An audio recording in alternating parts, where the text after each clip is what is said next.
నీవనుకున్న వ్యక్తితో వివాహము జరగలేదని బాధ నీలో ఉందా? అయితే ఈ మాటలు గమనించండి. దావీదు వాస్తవానికి సౌలు యొక్క పెద్ద కుమార్తె అయిన మేరబును పెండ్లి చేసుకోవాలి. 1 సమూయేలు గ్రంథము 18వ అధ్యాయం 17వ వచనం అక్కడి నుండి గమనిస్తే మనకు అర్థమవుతుంది.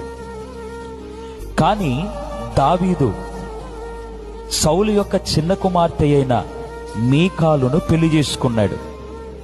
కారణం ఏమిటి? మన ఆలోచనలు వేరు, దేవుని ఆలోచనలు వేరు. 1 సమూయేలు గ్రంథము 19వ అధ్యాయం 12వ వచనం గమనిస్తే, దావీదు ప్రాణాపాయ స్థితిలో ఉన్నప్పుడు మీకాలు దావీదుని తప్పించింది గాని ఒకవేళ అదే స్థానంలో మేరబు ఉంటే తప్పించుకొనలేక చనిపోయేవాడేమో. అంత మాత్రమే కాదుగా,